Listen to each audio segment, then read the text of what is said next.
computer. Right. People will join as they go. 6:30 is kind of early for a lot of people with conference calls and stuff. So we're recording. A lot of people will join between 6:30 and 7. Cool. Tim, thanks for coming tonight. Deeply appreciative of your time. I know that with daylight saving, the time gap between us in Singapore and you is longer than normal. I guess, you know, I had 2 questions I wanted to ask you, and maybe I can just hand over to you. For those on the call, maybe we'll look at all the Oriadas, 17, 18, 19, so jars 1 to 3, and then all the SVs, 17, 18, 19, maybe save a little so that we can compare qualitatively the 2 labels back vintage on vintage as well. But Tim, maybe you could start by helping us with an idea of how the vintages, how across the board, Oriada and SV performed in the 3 years. What were the vintage differences in the 17, 18, 19? Well, just wanted to start by saying hello, everybody. I don't know if yeah, sorry, I'm jumping in. That's okay, that's all right. It'd be great to see your faces. I don't know those who can turn their cameras on. I'd like to see you. So all right, let me unpin you so that we can see more people. There we go. No one's. Oh, there we go. Nice. They're all appearing. They're appearing out of the mists, nice. The digital mists. Right there. Great. Well, thanks for coming tonight, everybody. It's just after 9:30 here, perilously close to my bedtime, so I'll do my best to stay awake. But I've got Greg Corrie here to keep me prodding me if I start to get busy. Yeah, 3 very interesting vintages, 17, 18, and 19. 17, a cooler year with rainfall, in that sense, a little bit more like the one we just had earlier this year, 21. So generally cooler and a lot more rain, but some really delicate and highly perfumed, distinct Shiraz elements coming through in that wine. Lots of spice, of course, you'd expect in a cooler season. 18, a real textbook year, just a perfect bell curve of ripening, you know, like a moderate start, some nice heat through the summer, tailing off to a moderate early autumn, perfect ripening conditions, rain when we needed rain. Really great year, one of the greatest years, I'd say, for us. 19, arguably as good. Lower crops in 19, so maybe just an extra dimension of intensity, and intensity is an interesting characteristic. It's some markets value intensity above all else. I'm not sure that would be my perspective. It's beauty and harmony that makes wine most interesting for me, I believe. But 19 certainly has more intensity. But we'll see. It'll be interesting to compare these 3 because they are. Yeah, that'd be pretty cool. I'm thinking back to my notes when we were together last time, and we tasted the 17.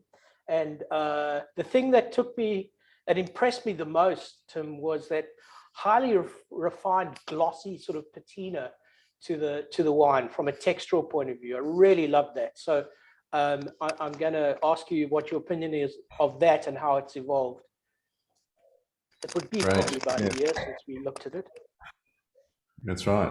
Well, I've got the 17 Oriada in this glass here. Mm-hmm.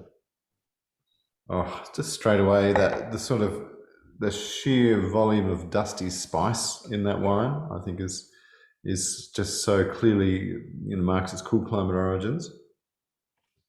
That marker, that spice marker, is something that seems to play between Oriada and the SV from a critical point of view for most writers who have tasted it. It seems to be something that really predefines your 17s across the board. Yeah, it makes it very distinctive. It really sings of its cool climate, as we said, origins there. And I think people who love spice in Shiraz are going to be definitely drawn to anything from 17 because it's just sort of really jumps out of the glass, the spice character in that wine. A tighter palate, you can see a fresh acid structure in the mouth. Not huge alcohol. This is probably sitting around 13% alcohol, the 17 Oriada. Yeah, There was the sense, just if one compared the 17 to the 18, for me, there was a sense of 18 was kind of rounder in the mid palate versus 17 having a far more defined linear kind of perspective. And I'm wondering if the guys are picking up on that on the call. Yeah, it'd be great to hear from you guys. James, are you looking at that? Are you seeing that between 17 and 18?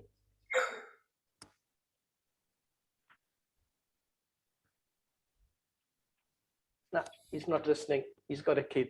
James' an assistant. Yeah. All good, James. I got 5 of those myself. I'm not holding the wine myself, so I can't comment on what I'm looking at. Tell you what. So I've got to rely on your input there, Tim, in terms of your perspective on the two. Yeah, well, let's have a look at the 18. If those of you got the 3 glasses in front of you, you can see the added depth of colour in the 18. Let's have a look at that. Still got all that spice component, but now it's shot through with a much warmer berry stroke cherry kind of element. Okay. Something profoundly red about that smell. More predominance of fruit? Yeah, like a bigger expression of fruit and a riper expression of that red berry element in that wine. So still, so the spice, which is so predominant in the 17, in this case, the 18 is now shot through with a more berried character. Okay, and it's the intensity issue would be far more prevalent as well, I would imagine, given the lower yield and drought. It was everything horrible about that vintage in terms of grape growing, I would imagine. About 18, do you mean? Yeah. No, that was a fantastic year. There was no problems at all with grape growing that year. No, what I mean is your yields. Oh, yields. Well, 18 wasn't bad. 18 was pretty much average. It was 19, which was low. 19, which was low. Right. So, yeah, the 18 is looking great. Really lovely balance to that wine. I must admit, I love that red berry element, which is really lifting off the surface now. I think you'll see a little bit more richness in the mouth too with this wine. Higher in alcohol. This is probably an extra degree of alcohol in the 18, so that's up to about 14. So if you compare, if one looks at the 19, is it going in a completely different direction, or is it aligning more closely with one of the 2 previous vintages? I would tell you what. I would say that 19, I mean, just looking at it now, I've always loved the 18, but you'll see what I mean, those who've got the glass in front of you, the 19 and that intensity. I would say that 19. Have you got this to sell, yes, Robert? The 19? Yes. Yeah. We sold out of this ages ago. Oh, really? Okay. Greg Cora, have you got any left in your shed? And can I have it back, please? He's got quite a bit. I just got a stock update from him this afternoon, so I'm happy to take. There's not that much. Come on, Robert. There is not that much. I can't believe I sold this pallet to this stuff. This is bloody awesome. I got lucky. The people of Singapore get lucky. Yeah, we are indeed, because I understand that your 18 SV is sold out. There's a little bit of the Oriada still left with Greg, but certainly the big kahuna of 18 is all gone. One of the differences between the 18 and the 19, still talking about Oriada now, you can see the intensity carries both in the perfume on the nose, really wonderful lift on that wine, and also through to the palate. The tannins are definitely more prominent, I think we could say, in 19. And from that point of view, it's arguably showing at this point in its evolution a little bit less balance. I notice that Samuel says in the chat there, the 18 feels more muscular, certainly compared to the 17. But what do you think of the 19 in comparison? These seem to be like a step up each vintage in terms of the tannin impact and the mouth. Sam, would you pick up more alcohol as well? Is it just a a more guns blaring kind of vintage, do you think? 18 to 19.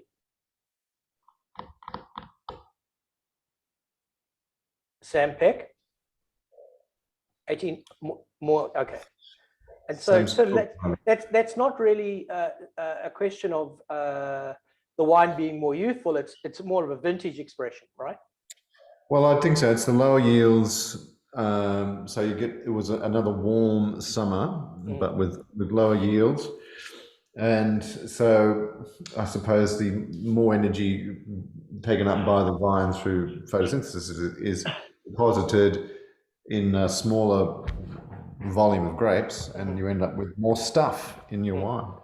So the other thing to note about the 19 over the 18 and the 17, because we had a complete disaster in 20 and we abandoned the vintage for the first time ever in 50 years because of just appalling smoke. We had, you probably heard about this, bushfires down the east coast of Australia, all around us. We weren't directly impacted by fire in our vineyard, like some vineyards were, up at Tumbarumba and over there in, where was it? Adelaide Hills. But smoke, incessant smoke for weeks. Remember that, Greg? I do. Unbelievable. Unbelievable. Beyond comprehension. And we It's kind of a begin. terrible hit to take, my God. I mean, just the financial component aside, this blood, sweat, and tears, and then finally the crop comes in or doesn't come in at all. It's Well, we pick it and we throw it on the ground. That's what we did. Devastating. Heartbreaking to do it. But anyway, I don't want to dwell on that because that's the bad news. But can't remember why we were talking about 2020 now. But yeah, 19. Let's go back to these wines. 19. I know why I was talking about it, because we didn't have a vintage in 2020, so we had all our barrels, all our high quality, very expensive French oak barrels. So we decided both with the Shiraz, Viognier and the Oriada to leave them in wood for an extra 6 months. Okay. So whether that has had an impact concentrating, because you do get a very slow dehydration, the longer you leave wine in barrel, the less wine you have. You do get a dehydration through the pores of the wood. And maybe that's one of the factors, along with the heat and the lower yields, which has concentrated the palate on that 19. So for drinking now, I would definitely look at the 17 and consider the 18. I'd put the 19 away, but I would make this a statement, which is possibly a bit bold. 19, arguably the best Oriada we've ever made.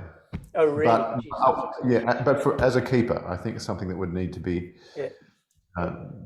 It's going to keep expressing more as it's unfurling more as it sits in your cellar, I think. I'm going to quote you tomorrow in the newsletter to the database on that 19 and try and sell as much of it as I can before you take it off Cora.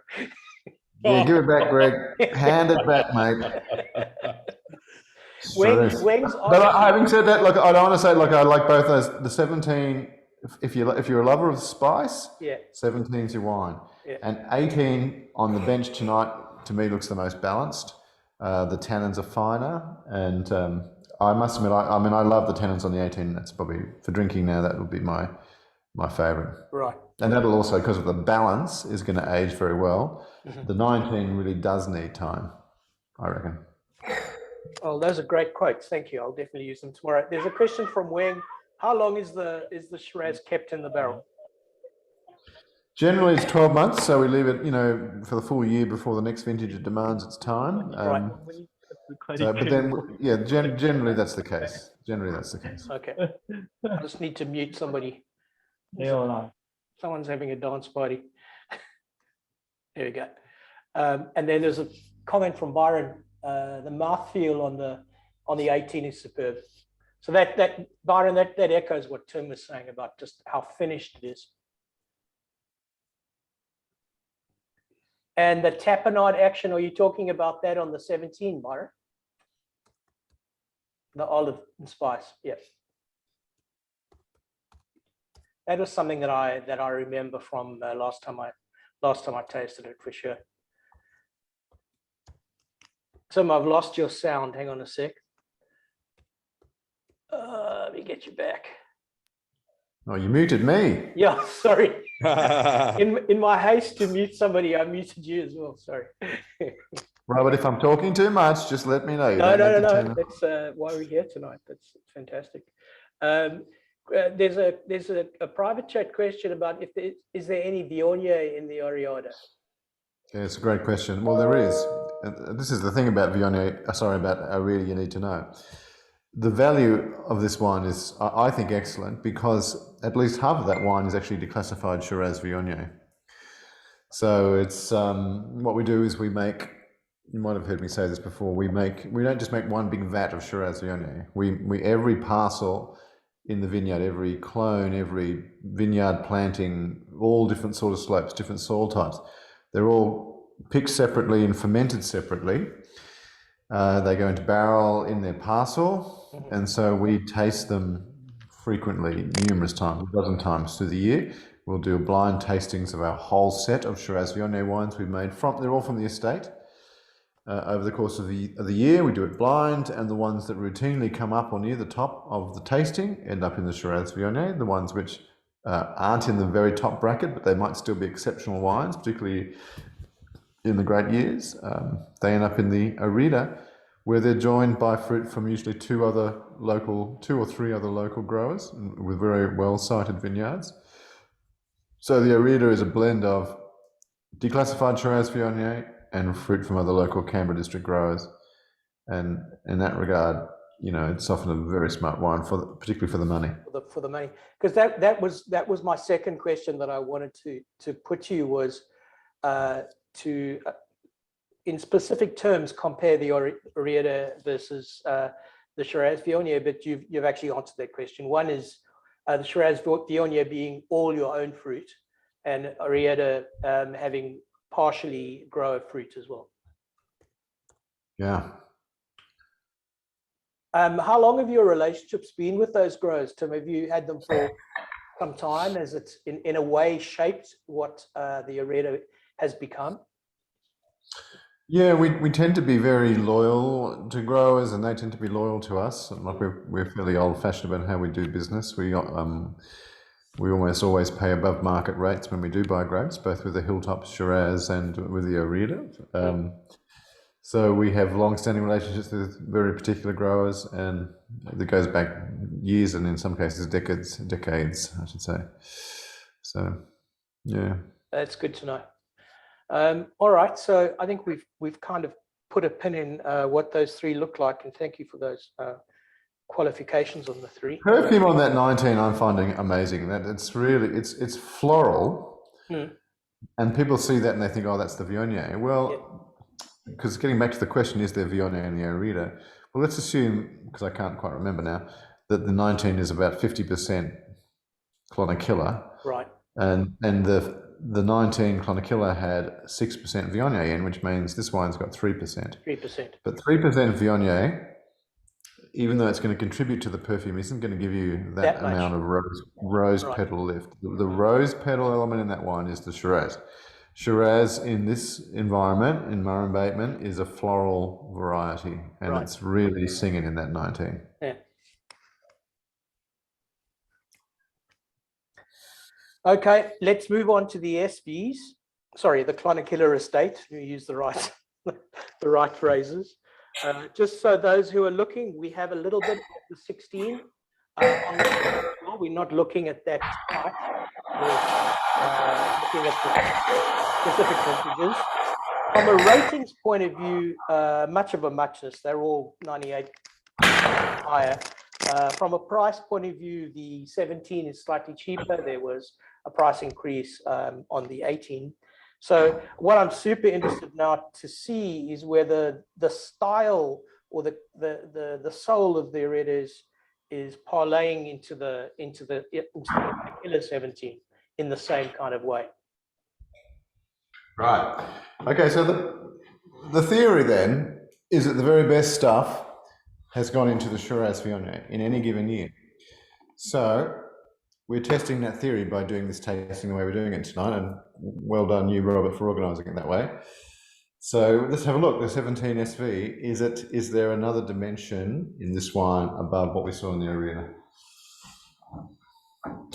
I'm doing mine with Coravin. Oh, okay, no problem. While you're sorting that out, Simon's made the point that 18 is the all-rounder. Yeah, Simon, I would say that the Australian market, certainly the local market, had that opinion. They inhaled domestically 18. So I've got the 17 SV now. Yep. We were sort of delighted. We were not sort of. We were delighted with the reviews this wine got because we knew it was a cooler and a lighter year, and you can just see that from the colour. This is definitely a lighter wine, but the reviews were extraordinary. I mean, I think Halliday gave it 98, but also Jancis Robinson's site. I'm pretty sure this one got 18.5 from Richard Hemming over there. Right. I'm pretty sure Matthew Jukes rated it very highly as well. So, I mean, Clonakilla is a cool climate Shiraz producer, so the sort of spice, clove, roses, violets that you'll see here. I'm always interested when. Sorry, I'm interrupting you. Sorry. That's all right. You interrupt. I was just about to say I'm super interested in Jancis's. Well, certainly Richard's palette echoes Jancis's, in my opinion. And when Jancis Robinson Inc. leans into a new world Shiraz as well as they have for yours, it's showing a certain homage to your style, which is really quite persuasive for me as a consumer. Yeah, this wine, I just think this wine I just love this 17. Yeah. I'm obviously insanely biased, so you make up your mind. To your mind, Tim, is that sense of finish and precision that exists in the Oriada 17, is that parlaying into the estate? Yes, but with that added kind of X factor that you look for in a wine, at a significantly higher price point. It's just got that ethereal perfume, which is sort of at once floral but also just full of redness, berries, etc. I mean, it gets a bit mundane to start trying to describe it. The perfume, the lift, and the complexity, and I mean, you have to start using other images now. It's a very feminine kind of experience. This wine, just a beautiful thing to smell, and it's got that slightly greener element as well, slightly herbal element, and I don't use that in any way as a pejorative. So I sometimes say that if you were to come to my place for dinner tomorrow night, and it was a winter's night, which it isn't because it's summer here now, and you came to dinner. If Greg Cora comes in at my place in July, if I'm feeling very well disposed towards him, I'll cook him a casserole with meat from my own steer, and I'll put all the fresh herbs that I can find. Unfortunately, Greg, my image is starting to limp because there's too many fresh herbs around in July. But you know what I mean? I'll be putting in the tarragon, the majoram, and the thyme, and you think that is such a gorgeous perfume. And so herb in Côte Rôtie, Northern Rhone, and in wines from, say, Canberra district is not a negative thing to say. It's a beautiful thing. For sure. Colin's comment on the spice. You can see the spice, lots of that cracked pepper, other spices in there as well. I think one of the notes used the rare description of white and black pepper. It's something that one doesn't often see noted or commented on. It certainly has a broader spectrum of pepper component to it than a traditional Australian Shiraz in any other context. So, Byron, you saying the Viognier in the estate is more evident. I guess, as Tim said, makes sense being double the volume, right?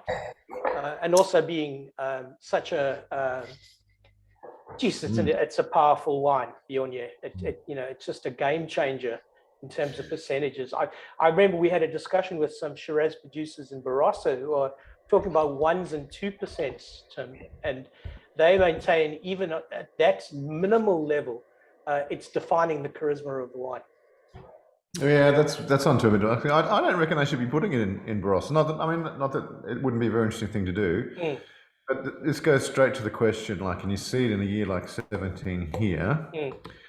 Why in Côte Rôtie do they co-ferment Viognier with Shiraz? Now, you'd probably say, well, it's lost in the midst of time where that tradition began. Yes. And whether it was as could well be the case, like some nurseryman's mistake that he delivered some rogue Viognier vines in a parcel of Shiraz. Yeah. And they found when they picked them, because they didn't want to separate them out because they couldn't be bothered in the vineyard, that it actually contributed something to the wine. Well, what does it contribute? Well, if you think about Viognier and Shiraz, or Syrah in Côte Rôtie, or Serene, as they sometimes call some of the clonal material there, Yeah. in a year where your Syrah is struggling to get really richly ripe, which you could argue is what you've got in 2017. It's a cool year, more rainfall, a bit more of a struggle. 5, 6, 7% Viognier, which is probably picked at the same time, is going to give you maybe half a Beaumet to a Beaumet higher Beaumet and therefore more alcohol. But as you know, from tasting Viognier on its own, it's a rich perfume. And it's got a viscous texture. It's got a roundness in the mouthfeel. For glycerol. me, that's the irony of the wine, if you will. When one tastes and looks at it as an individual varietal, it's so different to what it ultimately seems to lend once it joins the party with Shiraz. Yeah, totally. Well, when it's joined with a cool climate Shiraz and a cool year, it definitely expands, rounds, and lifts the wine. And I think that's doing that here, both in texturally and in the perfume. There's a private chat question about why Viognier shouldn't be in Barossa. And I guess my take on that would be it tends to lend itself more favorably to a cooler expression of Syrah than it does to a warmer expression. And thinking back to the discussion with the Barossa winemaker, we're actually talking about higher altitude fruit, if I remember that particular discussion. But I'd ask you to answer that as well too. Well, I probably should retract the comment. It's probably pretty churlish of me, seeing that you've got wines like, Run Rig from Torbreck, which is regarded at least by many as one of the great Australian Shirazes, and it is a beautiful wine. So I just think that if what I just said previously was true, that it expands, Viognier, what does it do in the Shiraz? It expands the wine and lifts it aromatically and texturally. It's just that Barossa Shiraz has so much height to it already, so much kind of surging opulence to the fruit, that if you add maybe more than a couple of percent Viognier, you run the risk at least of overbalancing the wine. Overexpression, it just becomes a bit top heavy and a bit too much perfume, if you can have such a thing. The expression I stole from somebody was becomes a muffin top wine. And I think there you go. And I think it's a perfect expression for many wines that I've encountered along the way. Yeah. All right. So the 18, I guess, seems to be getting the crowd appeal from both Oriada and the estate. And let's have a look now at the final wine, the 2019, and get it. We haven't talked about the 18 yet. Hang on a second. Oh, sorry. Pushing too quickly. I'm jumping ahead there. Yeah. Sorry, and I'm dragging my feet. So the 18 SV. Have a look at that. We haven't talked about that one yet. Oh, you can see the color's totally different, right, compared to the 17 you showed earlier. Right. Yeah. I'd say let's make a sweeping generalization. So the 17 SV, if you're a Burgundy drinker, I think you've got it. I love that. They're both because, and someone asked a question about carbonic element in the wine. Dead right. All of these wines have between 20 and 30%, slightly higher in the 18 actually, just to tick over 30%, whole bunch inclusion. And long maceration, so 3 weeks on skins, not particularly aggressive pigeage, two times a day. So we try and retain those whole bunches and the intracellular fermentation that's going on inside those berries plugged into the stems as long as we can. So whoever's picking up carbonic maceration is doing well. The 18, okay. All right, yep, 18. Again, same as we saw with the Oriada, just a wonderful complete package, gorgeous perfume, quite a strong berry element here again, over and above the 17. There's a component, Tim, that I sometimes pick up in your estate. There's a brambly component. I'm thinking of a kid growing up eating mulberries, not the warm climate Ribena style fruit components. That sort of wild black fruit that I seem to identify often in your estate. Yeah, I like that bramble fruit. Yeah, and I'm certainly seeing it on the day tonight. Gorgeous nose, really, but layers to it as well. It's obviously a very young, quite a primary wine. Mm. Got great reviews, obviously. Chris is asking a question about comparisons to Cote Rôtie. Yeah, interesting. Yeah, I do think the 18 SV leans in the direction. Well, what I guess I have to say now, because it's the right thing to say, is it tastes mostly of Murray Bateman Shiraz, this Murray Bateman terroir. Yeah. However, I think the more modern style of Cote Rôtie, where they are, maybe it's a consequence of global warming, they are seeing riper fruit and riper characters in their wine. And probably my favourite, if I had to name just one Cote Rôtie, of course I love the Gigals, but I find them pretty oaky. And I love Gemma. I do love Gemma, who also uses quite a lot of whole bunch and stem in his wine, more than we do, in fact. But he has this distinctive red floral kind of surge through his wines, which I adore. But it's framed by this herbal, savoury, earthy element as well, which I also just think those two things. You've got a sweet element, floral, red berry, and you've got a savoury dimension, which is with herb and stem, wood ash, wood smoke. Those two things kind of mold together and give you a wonderfully interesting package to smell. And I'd like to say, I hope it's not too vain, that I'm seeing something of that in this 18.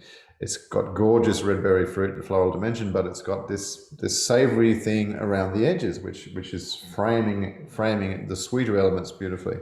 I think your comment about Clonakilla being prima facie all about Murray Bateman with echoes of Cote Rôtie is a perfect way to reference it. I think it sort of puts it in Australian context, definitely. But again, that kind of, like, maybe it's just because I've been drinking some Burgundy lately. I'm on a bit of a Pinot fix at the moment. That flash of red in the palate there on that 18 is that sort of dart from undercover. This red surge just emerges on the palate as well as the nose, which to me is also leans a little bit in the Burgundy direction or the Pinot direction, which suits me fine because I adore those wines. Now, should we do the 19? Yeah, let's do that. There's a comment made by Wang that he did a tasting with Mark Gigalt, and Mark actually recommended you as his go-to label. Oh, that's very kind.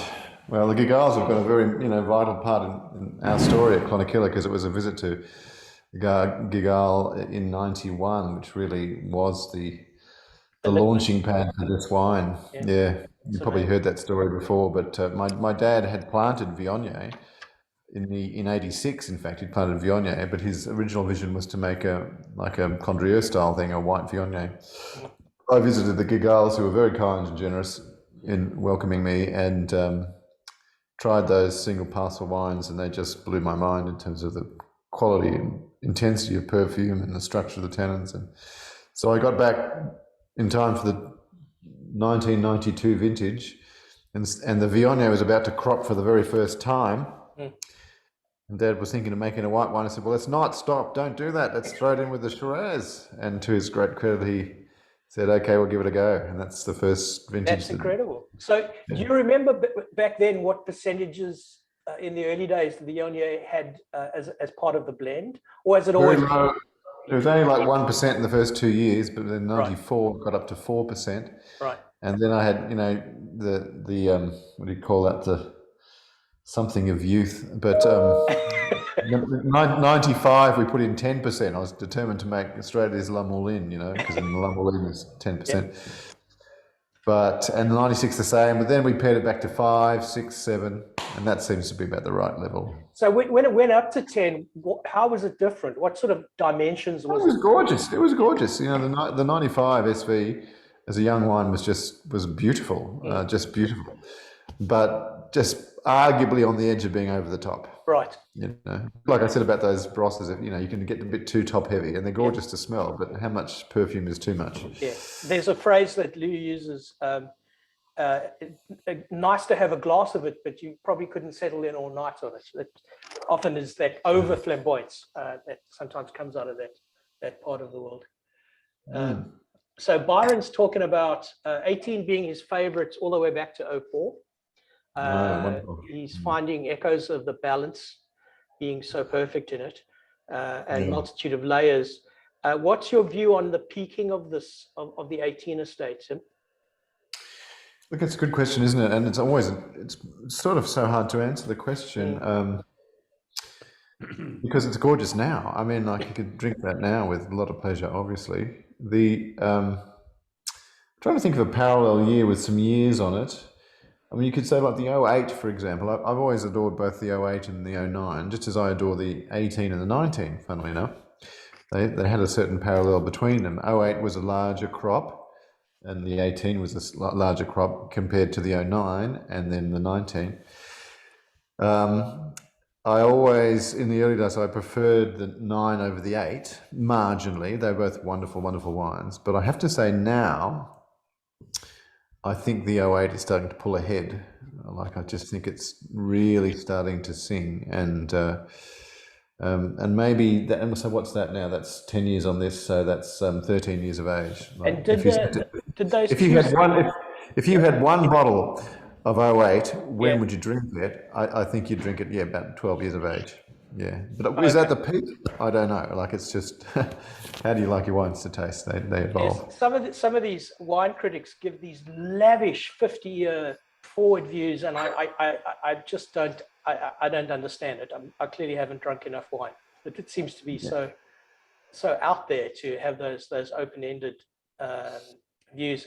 Well, I've been interested to see what people think, because I think we'd have some pretty experienced palates on here. I mean, like I've always loved the 99 vintage in Côte Rôtie, for example, and I bought a few of those. I've still got some in the cellar, but are they starting to fade now?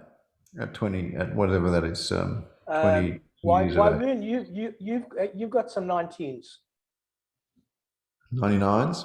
You're asking 99. Sorry, Why Moon? Do you 99? She probably does, but she's got a video. She's probably not she's watching it, but she's not partaking. So Byron's saying your firstborn's birth year. Oh, okay. Right. You got the timing right, Byron. Good man. Yeah, well done. That's great. Tim, would you say that 8 and 9 echo 18 and 19 from a I think so. I mean, that's a very simplistic thing to say. They're all unique vintages, but there is certain parallels between the two. Right. 19, again, just that factor that was the case in the Oriada is also the case here, that it had an extra 6 months in wood. Mm-hmm. So maybe a slightly stronger wood profile in this wine, oak profile. And I can see a bit more of that, almost like, and this again is in no way pejorative, almost like a tomato herbal element, which I love actually in the 19. It's really. Is it showing a fresh herb component or dry? Yeah, definitely got that as well. Oh, and a really great, like a wave of flavour over the palate. A little bit of heat at the very back, just indicating maybe a tiny bit more alcohol, maybe a bit more concentration through that extra 6 months in wood. Mm. They are a great pair of warmer vintage wines, the 18 and 19. There's a question in private chat about who within the Wine Companion family are set to review your wines moving forward. Do you have any idea? Yeah, I do. At this stage, it's Jane Faulkner has taken over the Canberra wines, and Jane's. I mean, the companion, and I think this is the right thing, by the way. They under Tyson Stelzer, who's a very good palate himself, and a good friend actually. But they have tried to pare back the scores.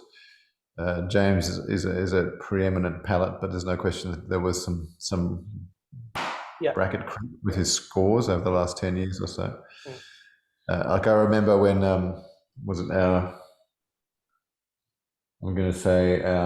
2007 Shiraz Viognier got 97 points from James Halliday. And it was big news because there was only 4 red wines in the whole book that got 97 points. No one got 97. And So, and that was 97 score from Halliday. In those days was just massive. But now I'm there's so definitely thankful. everyone knows. I'm so thankful that he's doing that, because there are other critics out there, and from a marketing point of view, I really feel it. There's other critics out there now who are just creating ratings inflation, where it's not going to help anybody in the long run. No, it's not. That's right. So you want the scores to really mean something significant. So anyway, that's enough on that probably. Are there any more questions from anybody before we say goodnight to Tim? It's getting late. No more questions. Tim, thank you. Let's vote for wine of the night. For number one, Sam Peck's voting for number 4, the Estate 17. Any other nice one. Estate 17. How about, let's just finish these votes. That 17 is looking great, I agree. Anybody voting for number 2, the Oriada, for wine of the night? Just throw it in the chats. Number 6 from James. Okay. Yeah, just put your number. It's probably easier. Any more votes? 2 and 5. 18.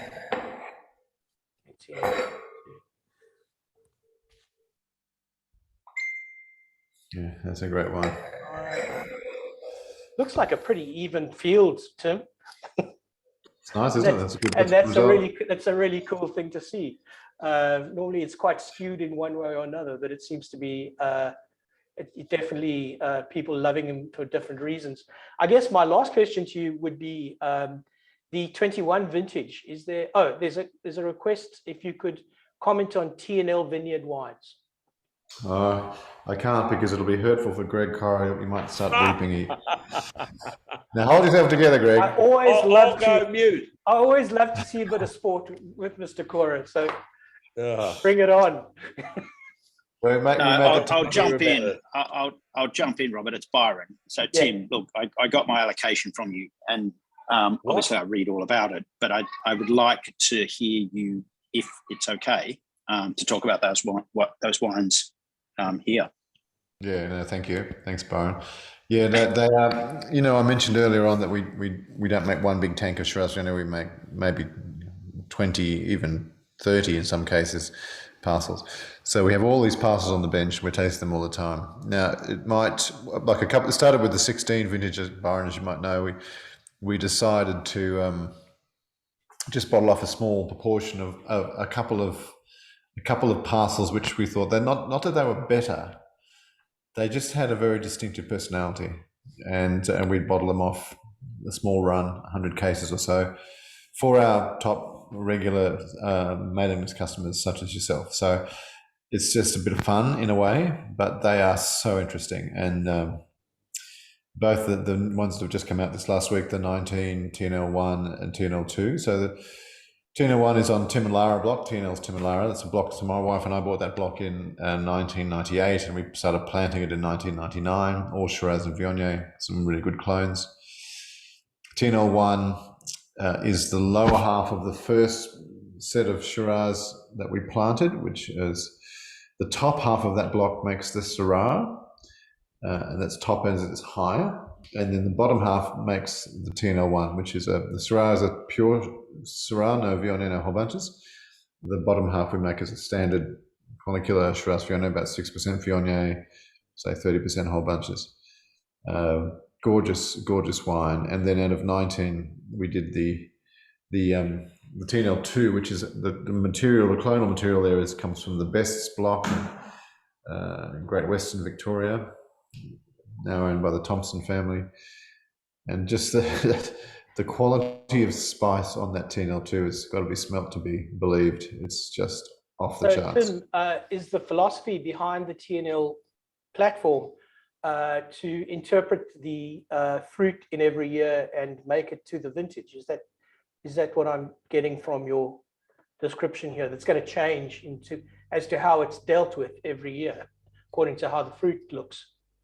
Is that the fly? No, it's made in the way we Okay. approach winemaking Right. generally. Yeah, it's not made really differently, but it does get both of those wines. They're single parcel wines. Most people said, okay, we think that's very distinctive. Mhm. We want to keep 100 cases of that separate out of Got the Shiraz Viognier blend. Then we will often keep it for up to an extra year in oak. In the case of the TNL1, 19. In the case of TNL2, it's an extra 6 months in oak. And let's bottle it separately and sell it to as a sort of a gift to well, it's not a gift, it costs money, but it costs exactly the same price as the Shiraz Viognier does. But it's just something of interest for our Well, I hope you're charging Byron plenty for his allocation. Byron You know, pays exactly what everyone else does, a very reasonable price, I think. And Greg Cora, unfortunately, even though I have a lot of love for Greg, I can't give him an allocation. And the love's gone, Greg. The love's definitely gone. He's working, You'd love to get a little bit for export, you know. He's working through that with his therapist, I believe, but no. It's unbelievable. Anyway. All right. But Well, Tim, Tim, a quick question on. Yes. Can I just ask a quick question yes, on of the course. TNL vineyards?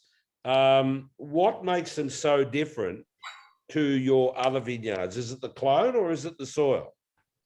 No, there's a clone. There's a standard clone. We've got in TNL1, for example, there's PT23, which is a sort of very common Shiraz clone, and also 1127, which is a very good South Australian clone.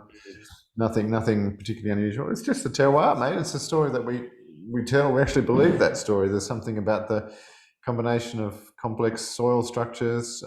It's granitic soils. It's like a topsoil over a red clay layer, which they believe is mainly dust that's blown in from the centre of Australia over hundreds of thousands of years, and then there's a decomposed granitic layer beneath that, which the vines get their roots into.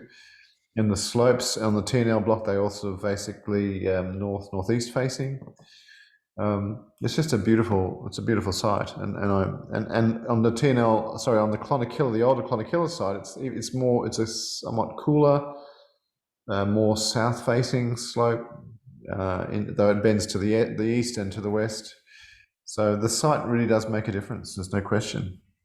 Well, there's an invitation in the private chat from Byron. He said as soon as he comes back from Christmas, he's bringing all the TNL that he bought back to Singapore. So we're going to have to share with all his friends on this call. That's fantastic, Byron. Good on you, man. Thanks, Byron. I knew that'd fire Lou up. He's got a lot of friends all of a sudden. Oh, A lot of it's great friends. to have you back, Byron. That's Yeah, fantastic. thanks, Byron. We'll just firm up a date and I'll email everybody. It'll be fine. Yeah. And if yeah. we still Nice. dinners at 5, we'll do multiple dinners. I'm fine with that. It's Yeah. we'll just work it out. Unbelievable. All right, Tim. Thanks so much for your Even time Greg tonight. I will appreciate turn it. up for it as well. Oh, Yeah, definitely. I might get. Well, and I'll be quarantined for 3 months on the way home. And even Tim won't even quarantine me for a day. All right, Yeah. it's getting so late. So again, thank you so much. It's been fantastic to round our series off for the year with you, Tim. I appreciate it. Looking Great forward to pleasure. sitting down with you again next year. Thanks so much for your time. It's been wonderful. Thank you so much. It's a pleasure, and great to see those kids there. Emmanuel, you got a little one. Good. Yeah. James, well done. More babies. That's the way. All I right. speak as a good Catholic. More kids.